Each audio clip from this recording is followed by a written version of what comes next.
Глава 191. Предательство и одиночество. К западу от центральной части во оврагах росли драгоценные лекарственные растения. 3 культиватора яростно сражались с трехглазым пламенным волком. Мужчина средних лет, одетый в мантию секты гигантского меча, контролировал огромный лазурный меч, блокирующий большинство атак пламенного волка. В то же время старик с желтой одеждой и юноша в сером даосском халате прикрывали его по бокам. Вскоре ученик из секты гигантского меча обезглавил волка, получив при этом огромный огненный шар. Вложив в ножны свой гигантский меч, он громко рассмеялся, глядя в небо. Магическая сила брата Мэна поистине глубока, вы способны убить даже этого трехглазого пламенного волка. Вы достойны того, чтобы вас называли одной из восходящих звезд секты гигантского меча. Увидев это, старик в желтых одеждах тотчас же подбежал к нему и принялся заискивать его внимание, словно собака. На его лице не было ни капли стыда. Если бы Хань Ли был там, он бы непременно узнал этого старика, поскольку изначально он предложил ему заключить союз с более слабыми членами. Его звали Сян Чжили. Однако молодого ученика из той же секты, который был с ним раньше, уже не было. Либо он сбежал, либо его уже убили. Хе-хе, если бы не поддержка брата Сян и даосского священника Ли, мне бы не удалось победить его так легко. Мужчина средних лет, который был одет в черную одежду и держал меч, на самом деле был очень скромным. «Брат Мэн, не нужно быть вежливым. Вы сами смогли избавиться от такого рода демонического зверя, вы заслуживаете все почести. Об этом не может быть и речи». Молодой священник-даосист хоть и был чрезвычайно молод, он говорил с ним не робея. Очевидно, что он уже был опытным культиватором. Услышав сказанное, на лице мужчины средних лет появилась скромная улыбка, но он тут же выдвинул несколько предложений. Кстати говоря, другие люди, которые все еще сражаются, действительно глупы. Если бы они знали, что действительно можно работать вместе ради победы над этими демоническими зверями и сбора лекарственных растений, даже если вы принадлежите к разным сектам, у них бы челюсти отвалились от удивления.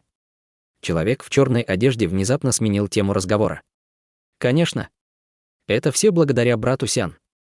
Если бы не брат Сян, который все объяснил нам, возможно, мы с братом Мэном до сих пор бы сражались насмерть. Даосист кивнул головой в подтверждение его слов. Вы слишком высоко оценили меня. Вы оба очень умные люди. Все, что я сказал, было правдой. Никто не должен тратить свою жизнь, пытаясь найти предметы, которые никогда не попадут в руки таких людей, как мы. Как здорово, что все игнорируют драгоценные лекарственные растения за пределами Центральной области, потому что они слишком заняты тем, что убивают друг друга. Кроме того, если мы будем работать сообща, сражаясь с этими демоническими животными, нам всем достанется кусок пирога.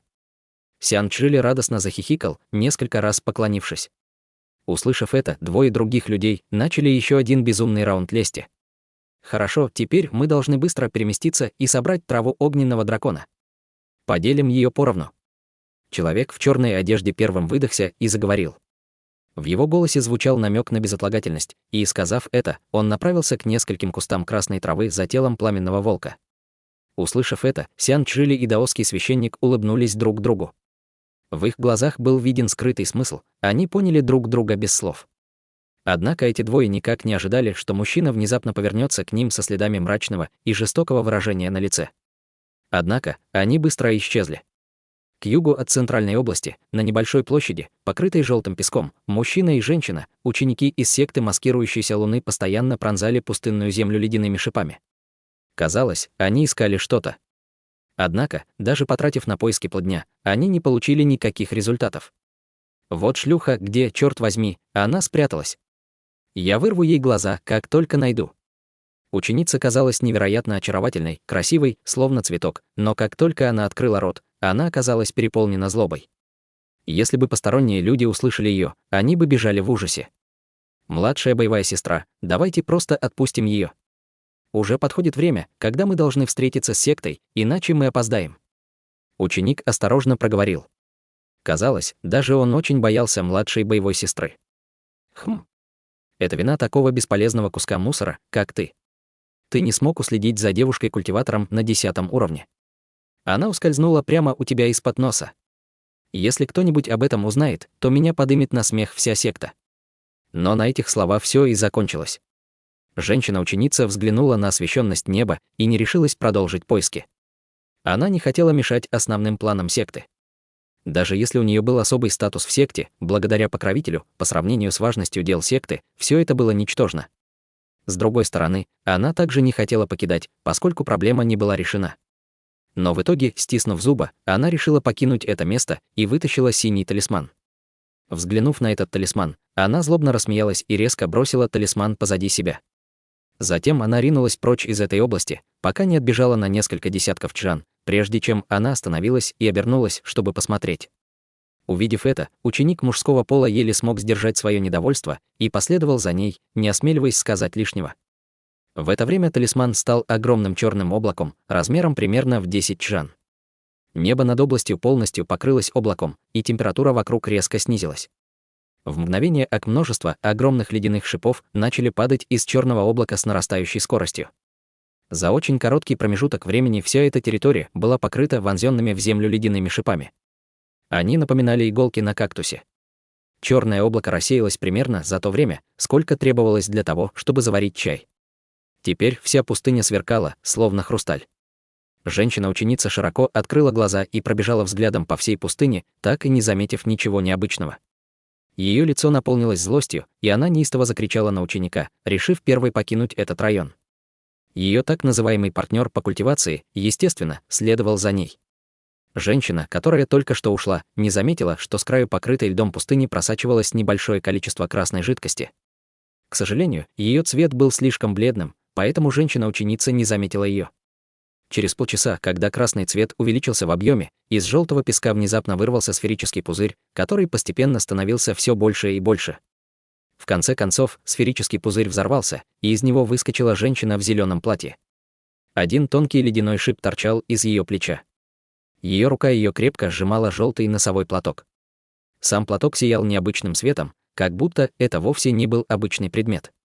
Женщина медленно поднялась на ноги. Посмотрев на свое раненое плечо, она непроизвольно вскинула брови. Свободной рукой она схватила вторую половину ледяного шила, а затем, стиснув зубы, вытащила его. Она стонала от боли, а слезы вытекали из глаз. Из раны потекла свежая кровь. Однако у нее даже не было времени, чтобы стереть слезы с лица. Она не могла позволить себе здесь задерживаться ни на минуту. Женщина извлекла из своей сумки цветочную фарфоровую бутылку. Затем она насыпала на свою рану какой-то желтый лечебный порошок, и кровь тут же остановилась. Покончив с раной, женщина в зеленом села на песок и прижала к себе колени. Затем она внезапно уткнулась головой в ладони и заплакала. Однако, поскольку она боялась привлечь внимание других людей, эта женщина сделала все это очень тихо. Спустя какое-то время она перестала плакать. Подняв голову, она оглядела огромную необитаемую пустыню, не в силах сдержать свою дрожь, она закусила губу и попыталась встать. Колеблясь с минуту, она, наконец, определила свое направление и направилась, пошатываясь, к центральному району. На красивом лице женщины все еще были пятна от слез, но в то же время ее лицо было полно упрямства и решительность, что, казалось, не соответствовало ее внешности. Это была та самая женщина, которая продала Хань Ли золотую кисть искренности. Однако теперь, когда она была ранена и медленно брела по пустыне в одиночестве, она выглядела еще более красивой и жалкой, словно побуждая людей к заботе о ней. Спустя какое-то время, продолжая двигаться вперед вопреки всем своим ранам, она исчезла в желтых песках.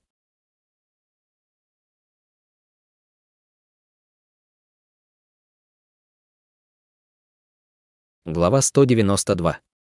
Летающие змеи.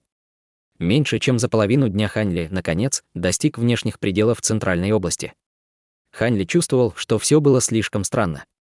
За весь свой путь до сюда он не наткнулся ни на единого врага. Конечно, он не мог знать, что люди, которые шли в том же направлении, были убиты, все до единого, этой так называемой элитой.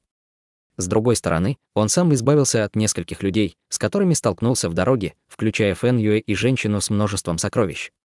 Поскольку некоторым рыбкам удалось вырваться из сети, все знали, что украсть сокровища у других было невозможно в этот момент.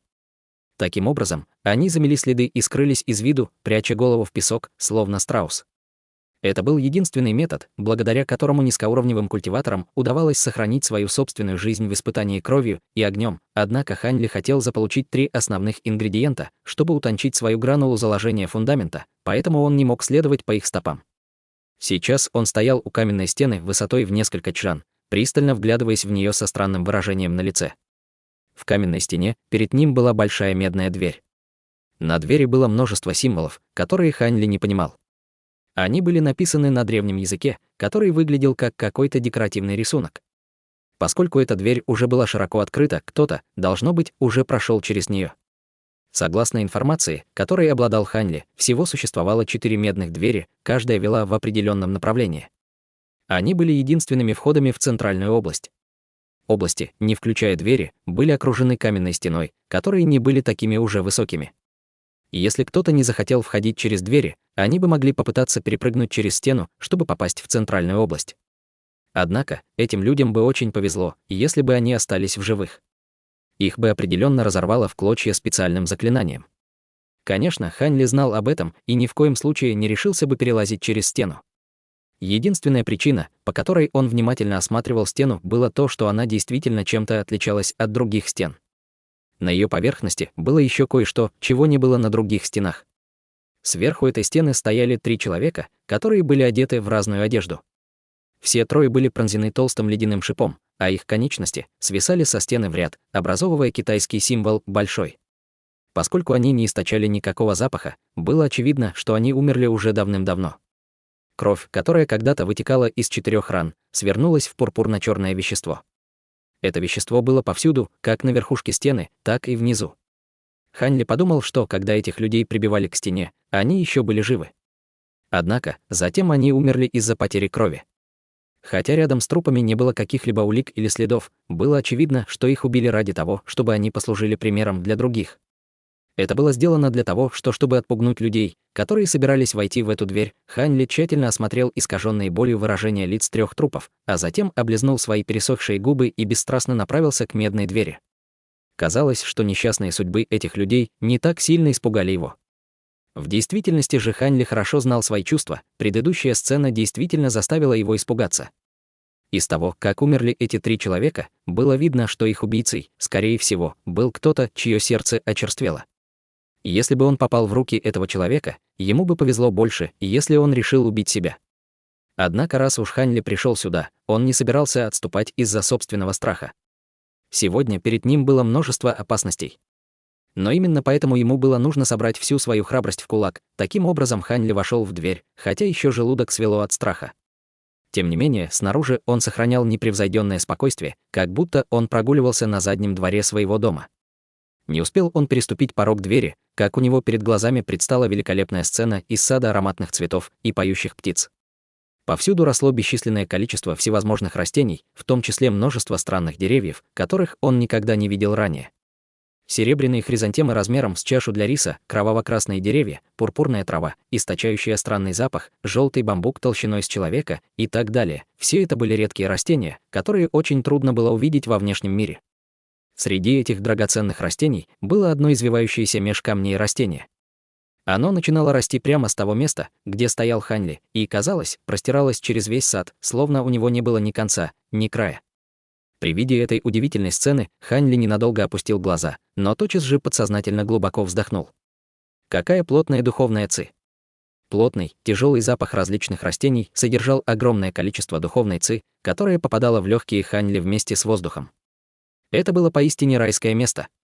Неудивительно, что тут существовали все духовные растения. Хань Ли был глубоко потрясен.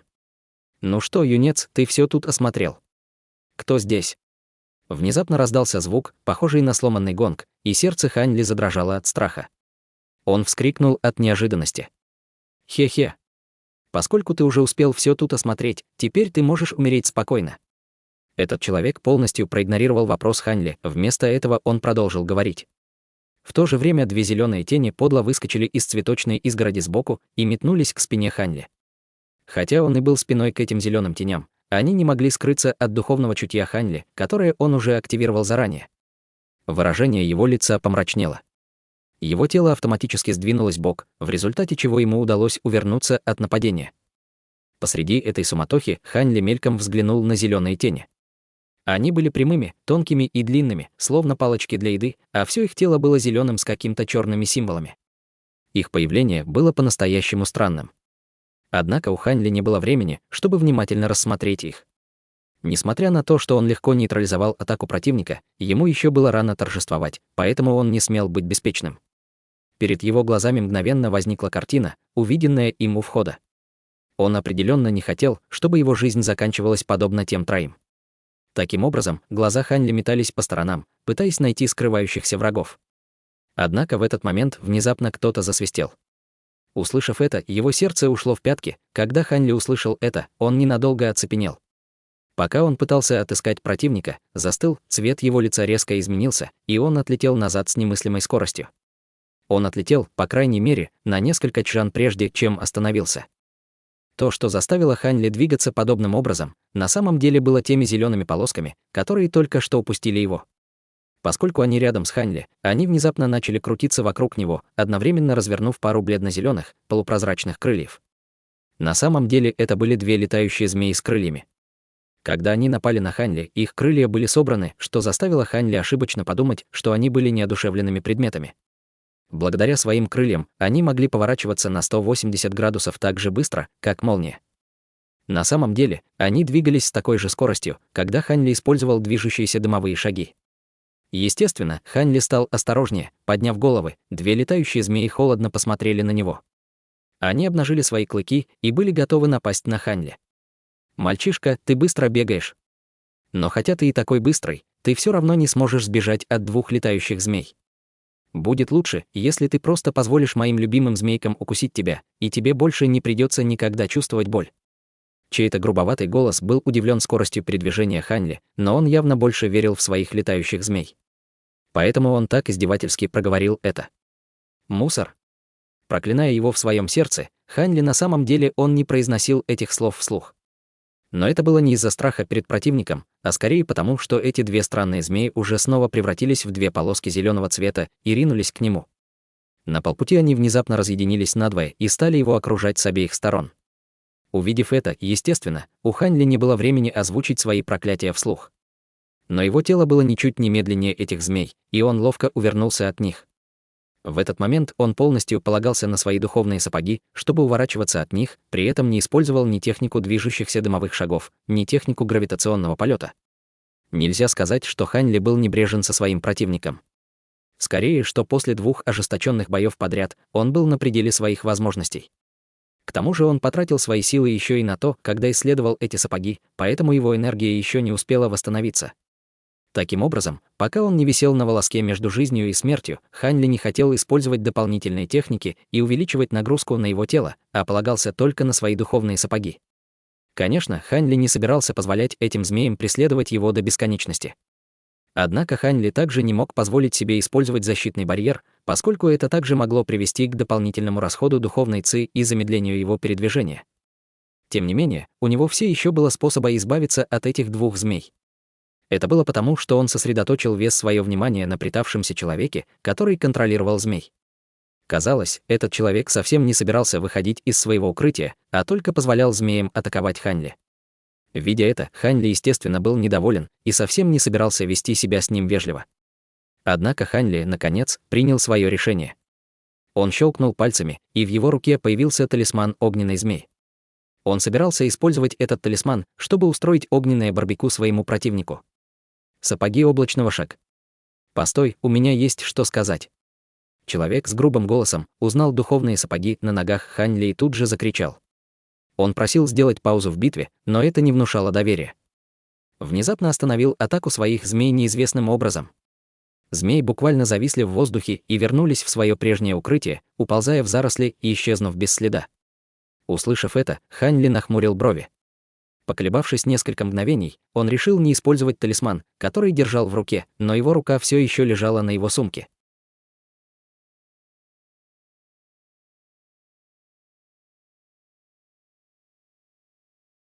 Глава 193.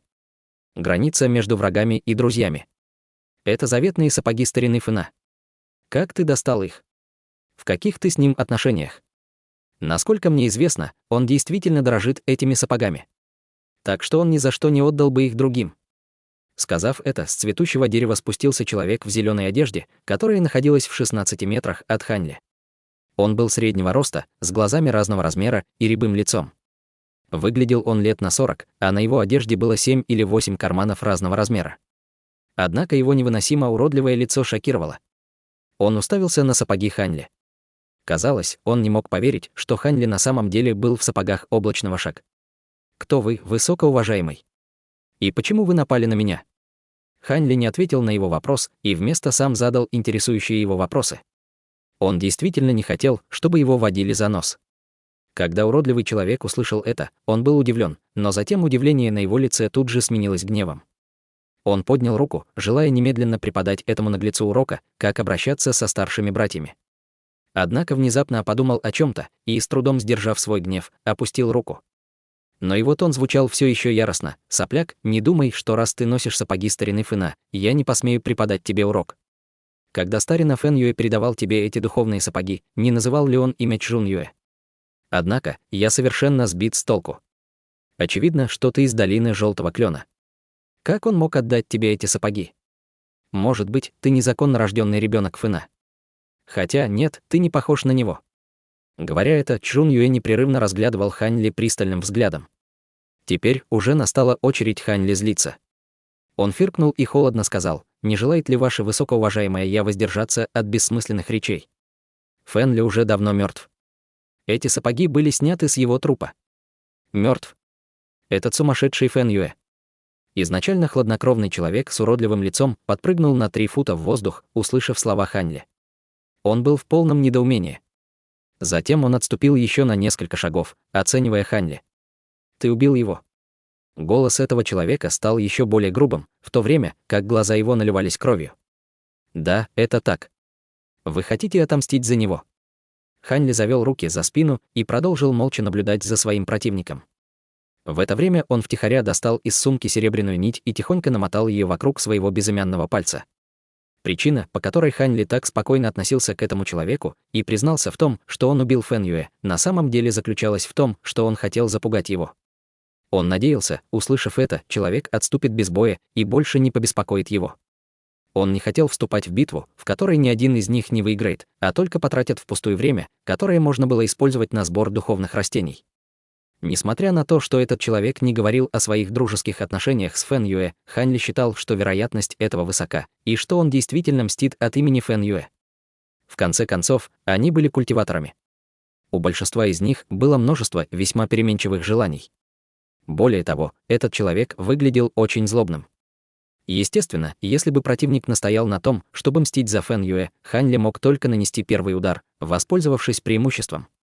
Он решил положиться на свою физическую силу, используя техники движения, и застать противника врасплох, используя нить, намотанную вокруг пальца, чтобы быстро прикончить его, отрубив голову. Однако Хань Ли быстро понял, что шансы на успех такого рода внезапной атаки были не слишком высокими. Шансы на успех были около 30-40%. Поскольку расстояние между ним и этим уродливым человеком было слишком велико, хотя Хань Ли мог проскользнуть через 60-метровый промежуток благодаря своей технике движения, не было никакой гарантии того, что он смог бы убить его одним ударом. Кроме того, если бы противник почувствовал неладное и использовал защитную магию, то его серебряная нить стала бы бесполезной. Жажда мести. Это какая-то шутка. Мне что, совсем заняться нечем? Хань Ли так и думал. После того, как уродливый человек услышал слова Хань Ли, он усмехнулся и презрительно произнес эти слова. «Раньше я действительно дружил с этим человеком. Однако это была не какая-то глубокая дружба. Поскольку этот человек уже мертв, то, естественно, больше нет и дружбы», произнес человек без капли стыда. Хотя его слова ясно показали его положение, он не был смущен ни в малейшей степени. Хань Ли продолжал молчать. Хотя и он не расслабился, его сердце действительно немного успокоилось. Он ожидал, что ему снова придется ввязаться в ожесточенный бой сразу же после входа в центральную зону. Но, молодой брат, ты поистине жесток и опасен.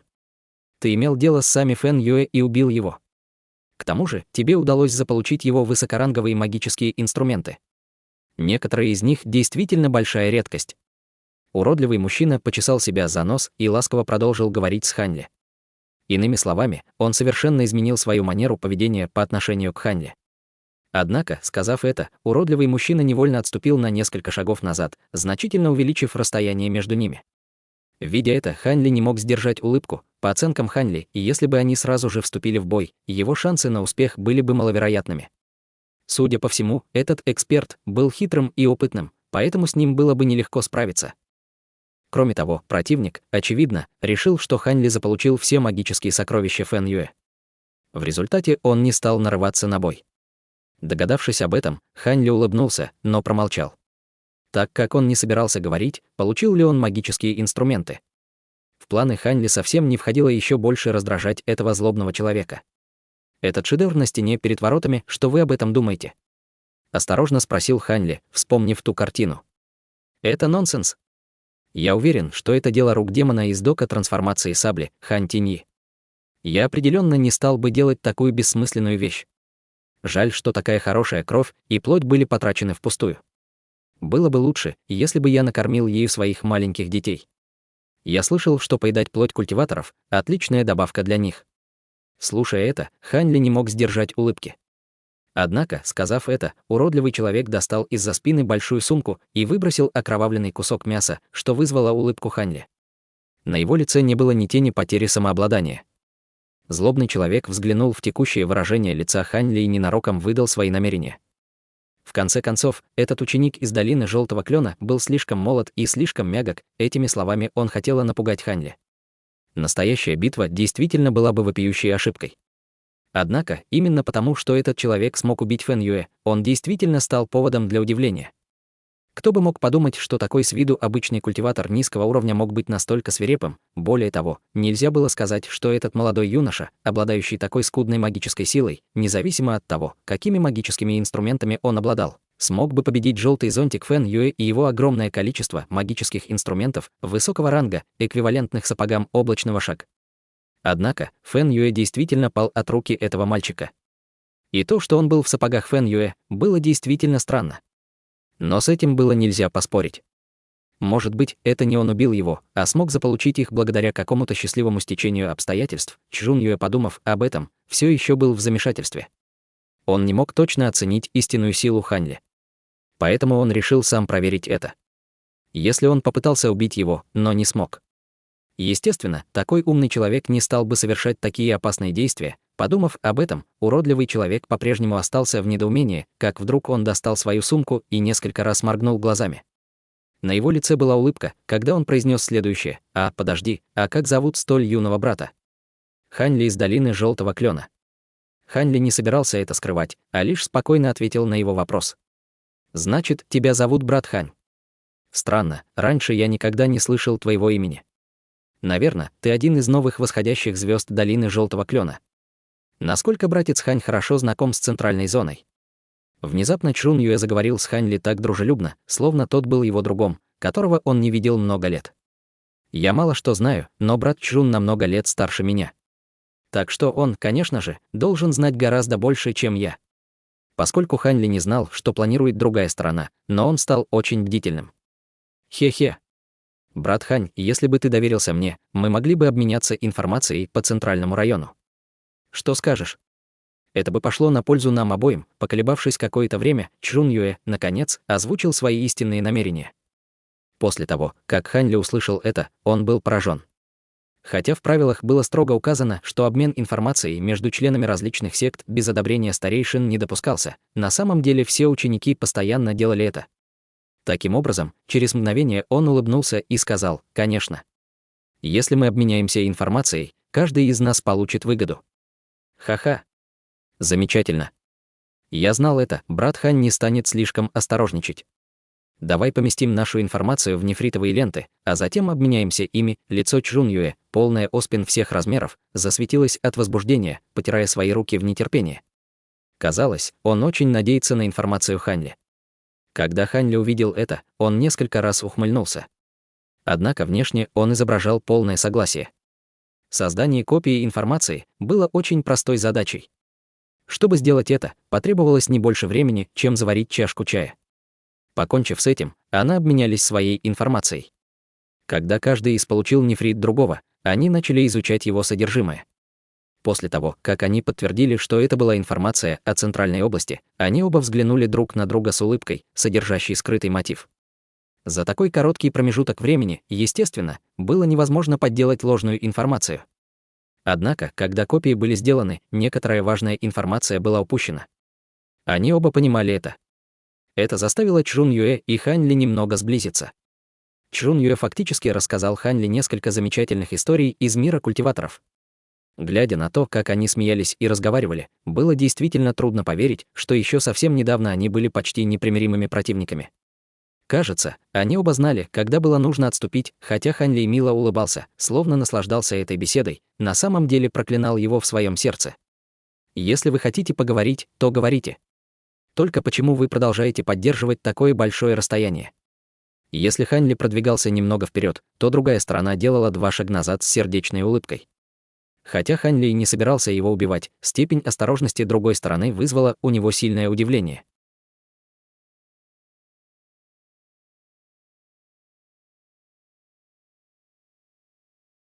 Глава 194. Секретная информация о Центральном районе. Однако Хань Ли не был нетерпелив. Центральная область запрещенной зоны действительно отличалась от внешних областей. За пределами Центральной области духовные травы и дивные плоды по большей части росли где попало.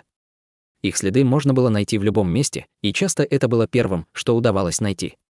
Если кому-то удавалось их заполучить, они тут же отступали. Таким образом, в этих областях очень редко возникали конфликты из-за лекарственных ингредиентов. Чаще всего люди умирали либо потому, что их убирали как ненужный мусор, или убивали, чтобы украсть их сокровища. Тем не менее, в Центральной области все было не так. По словам удачливых учеников, которые смогли вернуться оттуда, Центральная область была очень большой и занимала почти 1/3 часть запрещенной зоны, а также была полностью окружена каменной стеной. Если начать отсчет с 4 больших медных дверей, вся площадь может быть разделена на 3 внешних слоя. Это было похоже на обычный фрукт, содержащий кожицу, мякоть и ядро. Каждый слой отличался от другого. Это было довольно странно. Живописное место, в котором сейчас находился Хань Ли, было самым внешним слоем Центральной области. Согласно информации, расстояние до следующего слоя не было слишком большим, около полкилометра. Внутри этого слоя растения и цветы были редкостью и почти не встречались, их было совсем нелегко найти здесь. Тем не менее, очень немногие из них можно было использовать для создания духовных лекарств и для их практического применения. Им можно было только любоваться.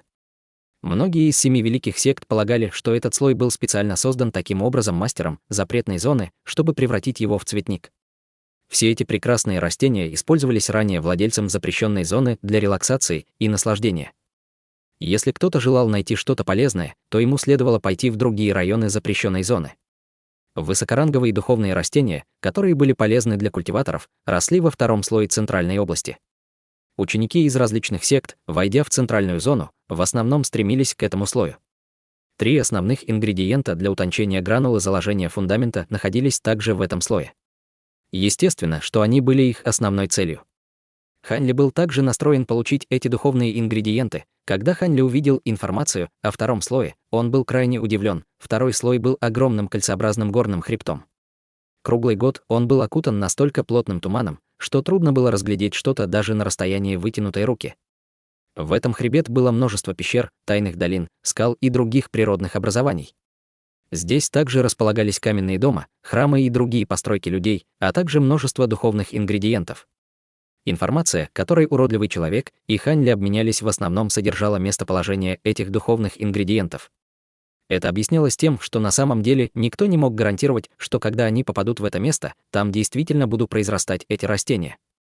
Таким образом, чем больше диаграмм распределения, тем больше информации, и тем легче начать поиск, однако туман на этих горах был слишком густым и плотным.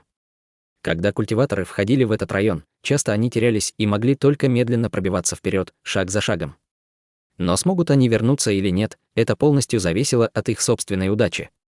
Но самой главной головной болью по-прежнему оставались многочисленные демонические звери, обитающие в этом кольцеобразном горном хребте, начиная с низкого ранга, пламенной мышью и ветреным кроликом до пика 1-го ранга, золотым световым питоном и ледяным волком. Все 7 великих сект знали о том, что здесь находились демонические звери всех категорий. Даже с демоническими демонами 6 или 7 слоя еще можно было справиться даже обычным культиватором, но если бы даже элитные ученики из 7 великих сект случайно встретились со зверьми на пике высокого ранга, у них не было другого выбора, кроме как бежать как можно быстрее. К счастью, подобный вид демонического зверя встречался крайне редко в этих горах, и большинство из них стали хранителями некоторых духовных ингредиентов. Так что вероятность встретить их была невысока. Таким образом, большинство самых злобных демонических зверей имели высший ранг. Однако с ними можно было справиться вместе с элитными учениками. Конечно, если бы кто-то столкнулся с ними в одиночку, кровопролитной битвы было бы не избежать. Независимо от того, был ли это густой туман на вершине горы или демонические звери, жившие там, даже самые гордые и надменные элитные ученики не собирались рисковать своей жизнью ради духовных ингредиентов и отправляться в это путешествие в одиночку. Однако, если бы они случайно встретились с кем-то, у них не было бы другого выбора, кроме как относиться друг к другу с недоверием. Движение вверх и вниз по горе в этих условиях было определенно путешествием в один конец. Таким образом, самые первые группы учеников, которые вошли в запрещенную зону, собирали обычные духовные ингредиенты за пределами центральной области, прежде чем обсудить это. Раньше они никогда не входили в кольцеобразный горный хребет, однако, спустя несколько путешествий культиватор из секты маскирующейся луны сломал себе голову и изобрел магическое сокровище под названием «Солнечная жемчужина драгоценной луны». Фактически этот магический инструмент не предназначался ни для атаки на врагов, ни для защиты, его единственное применение состояло в том, чтобы излучать странный свет, который мог проникать сквозь густой туман или болотный газ. Он был специально создан для использования в запрещенной зоне, как и ожидалось, что ученики из секты маскирующейся луны, получившие это сокровище, при следующем открытии запрещенной зоны смогли спокойно передвигаться в запрещенной зоне, ярко освещая себе путь, столкнувшись в этом тумане с другими сектами, у них было большое преимущество. Опираясь на урожай того времени, они произвели огромное количество гранул заложения фундамента. Затем они в целом набрали других учеников, и сила их секты значительно возросла. С тех пор секта маскирующейся луны стала одной из главных сект государства Юэ. Однако, как говорится, в этом мире нет стены, которая не пропускает ветер. Новость о том, что секта маскирующейся луны стала использовать солнечную жемчужину драгоценной луны для сбора большого количества духовных ингредиентов, быстро распространилась. Вскоре после этого другие 6 сект стали искать их, не желая позволить им сохранить свою прибыль для себя. Секта маскирующейся луны хотя и не хотела выдавать свои жемчужины, но она также не желала вступать в конфликты с другими сектами, поэтому после длительных переговоров секта все-таки пошла на уступки. С тех пор это стало общим достоянием 7 великих сект. 7 великих сект поочередно владели этим сокровищем. После каждой поездки в запрещенную зону секта, держащая драгоценную жемчужину, должна была передать ее другой секте для сохранения. Тем не менее, независимо от того, какая секта контролировала драгоценную жемчужину, как только они входили в запрещенную зону, ученики этой секты должны были, под наблюдением учеников из других сект, использовать это сокровище в определенный период времени в соответствии с правилом, которое было установлено заранее. Нельзя было целенаправленно ускорять или замедлять рассеивание тумана. Таким образом, все ученики, которые вовремя достигли центральной области, могли войти в кольцеобразный горный хребет и одновременно собирать духовные ингредиенты. Такой способ действительно оказался невероятно справедливым. Такое соглашение заставило секты маскирующейся луны понести большие потери, поскольку у них не было выбора, кроме как отказаться от своей мечты единолично претендовать на духовные ингредиенты. Тем не менее, секта маскирующейся луны смогла избежать разрушения всей секты, предоставив им возможность постепенно наращивать силу. На данный момент секта маскирующейся луны была самой выдающейся из 7 великих сект и обладал словно бездонной силой. Если бы секты не объединились, то ее невозможно было бы победить, вот почему Хань Ли не был нетерпелив и не мог спокойно лгать этому уродливому человеку. На сей раз 7 великих сект также установили время расчистки тумана. Это время было назначено на утро 3-го дня. Ранее у Хань Ли совсем не было времени на отдых, поскольку он направил все свои силы, чтобы добраться к центральной области. Он действительно очень боялся, что кто-то помешает ему добраться до нее и тем самым не позволит вовремя войти в гору. Теперь, поскольку он уже вошел в центральную область, ему больше не нужно было беспокоиться об этом. Если бы он бросился ко второму слою прямо сейчас, там бы не было ничего, кроме густого тумана, однако третий слой центральной зоны был еще более загадочным. Стоя на вершине кольцевидных гор, любой мог ясно видеть, что в пределах огромной территории второго слоя находится огромная, головокружительная пагода высотой около 300 метров, возведенная в центральной области. Вокруг пагоды рос густой, поэтому было невозможно разглядеть, была ли там вода. Предположительно, это место было третьим слоем и было также самой центральной частью запрещенной зоны. Когда старейшины из 7 великих сект услышали описание об этой пагоде от своих собственных учеников, они сразу же поняли, что это было жилище владельца запрещенной зоны. Естественно, что они желали заполучить сокровища внутри этой пагоды, однако на границе между вторым и третьим слоем был сильный ограничительный барьер неизвестного происхождения, который останавливал всех учеников, которые пытались пройти сквозь него. Этот ограничительный барьер не могли разрушить культиваторы уровня концентрации ЦИ и даже культиваторы стадии заложения фундамента. Таким образом, предметы, находившиеся в этой пагоде, оставались полной загадкой. Хань Ли совсем не интересовался огромной пагодой на третьем слое. Для него возможность найти достаточное количество духовных ингредиентов на втором слое, а затем сразу отступить, уже был подавом для благодарности небесам и богам за их защиту. Спустя четверть часа Хань Ли, наконец, окончательно смогу улизнуть от нытья уродливого человека, затем он вошел в заросли растительности и исчез. Прежде чем исчезнуть, он взглянул на своего бывшего собеседника. Чжун Юэ продолжал лениво стоять на том же месте, как будто он совсем не собирался уходить. Казалось, что все эти эксперты не успокоятся, пока не уничтожат как можно больше пришедших в центральную область учеников, чтобы воспользоваться ситуацией ради собственной выгоды. Скорее всего, у 3 других дверей также стояли люди, которые намеревались сделать то же самое. Когда Хань Ли подумал об этом, он направился в более удаленное место от медных дверей. Внезапно у корней гигантского дерева Хань Ли обнаружил незаметное углубление. Эта находка глубоко обрадовала его. Прежде чем погрузиться в сон, он принял кое-какие защитные меры, чтобы спрятаться понадежнее, а затем крепко уснул. Хань Ли нуждался в хорошем отдыхе, поскольку туман вокруг кольцеобразных гор должен был рассеяться рано утром. Одному Богу могло быть известно, что может случиться. Поэтому, прежде чем приступить к осуществлению своих целей, ему было нужно восстановить свое состояние. Тем не менее, он считал, что, когда густой туман рассеется, учеников будет немного. Но с каждым из них будет справиться так же трудно, как и с Фэн Юэ. Хань Ли спал настолько крепко, что начал пробуждаться только к утру. Наконец, самый важный день в запрещенной зоне настал.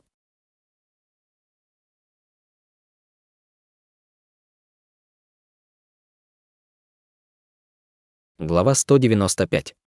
Сила солнечной жемчужины драгоценной луны. Проснувшись, Хань Ли не стал сразу покидать дерево. Вместо этого он сел медитировать. Духовная сила его тела усилилась, а магическая сила вернулась к своему пику. Недомогание бесследно исчезло, и вернулось чувство силы. Хань Ли пристально изучил себя и открыл глаза. Он был очень доволен собой. Заканчивая свои последние приготовления, он встал и осмотрел свои магические инструменты и талисманы в сумке.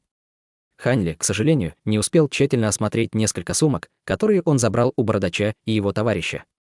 Естественно, теперь он решил посмотреть, есть ли там какие-либо полезные магические инструменты.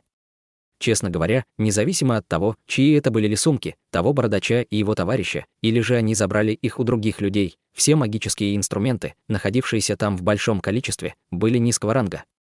Но открыв их, Хань Ли потерял дар речи. В общем, в 5 сумках было 23 магических инструмента, 5 низкоранговых, 7 средних и 11 высокоранговых. Одна из сумок содержала только 2 низкоранговых магических инструмента и 2 среднего ранга, не было ни одного высокорангового магического инструмента.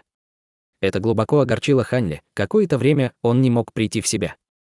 Имущество обычных учеников и элитных учеников действительно различались словно небо и земля. В этой куче сумок не было ни одного магического инструмента высокого ранга. Неудивительно, что когда Хань Ли поймал бородача техникой земляной тюрьмы, он не мог убежать, а только наблюдал за тем, как приближалась его смерть. Когда Хань Ли подумал о количестве высокоранговых магических инструментах, которыми обладала женщина со многими сокровищами и Фэн Юэ, он чувствовал себя невероятно беспомощным по отношению к бедности обычных учеников. Неудивительно, когда другие люди видели, что он был культиватором низкого уровня, они думали, что он слабый, и его легко можно было победить. Никто даже не задумывался о том, что у него могут быть высокоранговые магические инструменты. Теперь Хань Ли, наконец, понял, почему ученики, с которыми он сталкивался, удивлялись тому, что у ученика Долины Желтого Клена было так много высокоранговых магических инструментов. Казалось, что в Долине Желтого Клена, которой он принадлежал, действительно было много подобных учеников. Они на самом деле желали заполучить высокоранговые магические инструменты, чтобы увеличить свою силу, но на самом деле Хань Ли все неправильно понял. Даже если различные секты и отправляли своих элитных учеников в запрещенную зону, мало у кого были свои собственные магические инструменты высшего ранга. Людей, подобных той женщине с множеством сокровищ, даже среди элиты, было очень мало. Кроме того, большинство элитных учеников имело влиятельных покровителей только потому, что они утопали в лести. Таким образом, Хань Ли, у которого было 3 или 4 высокоранговых магических инструмента при себе, уже мог заставить этих, так называемых элитных учеников, пускать слюни. В общем и целом, до того, как войти в стадию формирования ядра, за исключением талисманов сокровищ, каждый дополнительный высокоранговый магический инструмент мог изменить силу до неузнаваемости. Хотя Хань Ли относился к долине Желтого Клена, он не слишком часто контактировал со своими боевыми братьями по секте, поэтому он не был слишком хорошо осведомлен о мире культивации. Он все еще подсознательно верил, что у всех элитных учеников было множество высокоранговых магических инструментов. Это неудивительно. С тех пор, как он сразился со старшим боевым братом Лу, все его враги, с которыми он столкнулся после, действительно обладали высокоранговыми магическими инструментами. Из-за этого у него появилось ошибочное мнение о том, что высокоранговые магические инструменты не были редкостью. Теперь, хотя он и понимал, что у обычных учеников не могут быть высокоранговые магические инструменты, он все еще не вполне понимал ценность высокоранговых магических инструментов. Было ли это несчастье или благословение для Хань Ли, естественно, пренебрег низкоранговыми и среднеранговыми магическими орудиями, поскольку он бы все равно не стал их использовать. Затем он опробовал каждый из высокоранговых магических инструментов, прежде чем выбрал из них 3 самых сильных и самых практичных, которые можно использовать в качестве резерва. Синий летающий кинжал, золотая чаша милосердия и нефритовый горшок. Это те предметы, которые выбрал Хань Ли. Летающий кинжал и золотая чаша милосердия были магическими инструментами чисто атакующего типа, и в них не было ничего особенного. Однако, нефритовый горшок был необычен, на самом деле это был редко встречающийся магический инструмент для защиты. Горшок мог испускать зеленый ядовитый газ, окружая врагов и заставляя их гибнуть от яда. На первый взгляд, это был очень полезный магический инструмент, но на самом деле от него было мало пользы. Любой барьер 5 элементов мог блокировать этот яд. Так что его было невозможно использовать, чтобы отравить культиватора, однако Хань Ли решил, что этот ядовитый газ можно использовать, чтобы снизить радиус поля зрения врага, создавая ему таким образом неудобства. Вот почему он выбрал этот магический инструмент. Отсортировав инструменты и прикинув примерное время, Хань Ли молча выскользнул из дыры в дереве. Определив свое направление, он медленно пошел по дороге. Естественно, не могло быть и речи о том, чтобы лететь прямо к кольцеобразному хребту сразу после того, как густой туман рассеется. Его бы тут же заметило огромное количество демонических зверей, которые могли летать.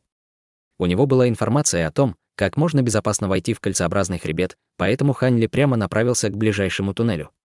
Вход в туннель был неподалеку, поэтому Хань Ли не слишком спешил туда. Всматриваясь в густой туман, Хань Ли скрылся за большим деревом.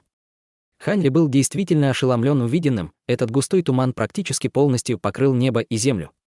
Из-за него было совершенно невозможно увидеть вход в кольцевидный горный хребет. Хань Ли на самом деле не могу ничего разглядеть уже на расстоянии одного чжана. Неудивительно, что никто не осмелился входить на эту гору прежде, чем появилась солнечная жемчужина драгоценной луны. Когда он подумал о том, что внутри он бы беспрестанно подвергался нападениям различных демонических зверей, он буквально потерял дар речи на некоторое время, поскольку туман был по-прежнему настолько густым. Казалось, что ученики Небесной Императорской крепости, обладающие драгоценной жемчужиной, еще не активировали заклинание, чтобы рассеять туман. Размышляя об этом, Хань Ли решил просто постоять за деревом и тихо подождать. Прямо напротив входа в пещеру, где ждал Хань Ли, росло множество диких деревьев. Это было отличное место, если бы кто-то решил там спрятаться.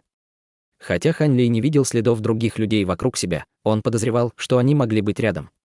В конце концов, было всего несколько маршрутов, по которым можно было подняться в гору. Только потому, что подходило время для входа в гору, другие люди не обратили внимания на его появление. Время шло час за часом. После того, как Хань Ли с горячью подождал 3-4 часа, он внезапно почувствовал пугающую духовную силу, которая исходила с юго-западного направления. Затем вдалеке поднялся белый столб света в небо. В небе, над безбрежным морем из тумана, этот свет объединился в огромную сферу света. Хотя световая сфера уже была сформирована, светлый столб, казалось, не собирался останавливаться и продолжал непрерывно вливать энергию в сферу. Таким образом, сфера света становилась все больше и больше и сияла все более ослепительней. Наконец, это было похоже на то, как будто в небе поднялось новое солнце. Из-за этого люди не могли смотреть в небо. Спустя мгновение столб света исчез, оставляя после себя только гигантскую световую сферу, парящую высоко в небе. Однако световая сфера не задержалась в небе слишком надолго.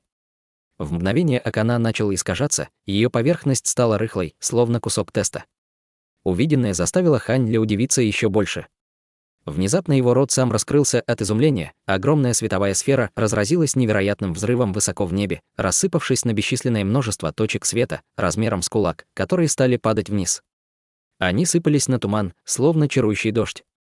Каждая сфера белого света, падая в густой туман, сразу же заставляла рассеиваться туман. Однако, по мере того, как туман рассеивался от этой световой сферы, сферы тоже ослабевали. Когда большее количество сфер света проникло в густой туман, вся область этого густого тумана стала напоминать жуткий оползень или цунами, который беспрерывно кипел и трепетал. Это было похоже на то, словно огромный демонический зверь сопротивлялся оковам, которые пытались его связать, и был на последнем издыхании. Хань Ли смотрел, не моргая, на все, что происходило. Ведь он действительно в первый раз видел настоящую силу невероятного магического сокровища. Потрясённый увиденным до глубины души, его сердце было переполнено завистью и желанием. После непродолжительной борьбы между туманом и световой сферой, туман, наконец, начал медленно рассеиваться. Силуэт высокой кольцеобразной горы впервые предстал перед Хань Ли и другими. Вот эта высота! Все, кто увидел эту гору, воскликнули в удивлении, и Хань Ли не был исключением. Кольцеобразный горный хребет перед ним действительно был пугающе высоким, горы казались в высоту около 3 километров. Они словно парили в облаках, а их вершин не было видно. Весь горный хребет был покрыт странными скалами. Люди, которые прятались за деревьями, немедленно направились в горы. То, что заставило людей удивиться больше всего, было то, что протяженности гор действительно не было ни конца, ни края. Никто не знал, сколько времени было нужно, чтобы пройти этот хребет до самого конца. Однако горный хребет на этой стороне гор перед Хань Ли и другими был невероятно плоским, не таким крутым, как в других направлениях. Казалось, что это был легкий путь, чтобы подняться на гору. В это время из гор стали доноситься вопли каких-то демонических зверей. Их вопль был настолько зловещим, что все, кто его услышал, непроизвольно задрожали от страха. В настоящее время Хань Ли, казалось, достиг предела своего изумления. Из-за кустарника со стороны Хань Ли, словно желтая тень, со скоростью стрелы выскочил какой-то ученик. Он направился к горе и вскоре скрылся из виду. Это действие, казалось, спровоцировало других людей. В тот же момент из кустов одновременно выскочили еще несколько человек и бросились вперед. Однако, перед тем, как приблизиться к горному лесу, они отскочили друг от друга на достаточное расстояние и вошли туда с разных сторон. Хань Ли еще не появился. Он решил понаблюдать за тем, какие люди выберут тот же маршрут, что и он, чтобы войти в гору.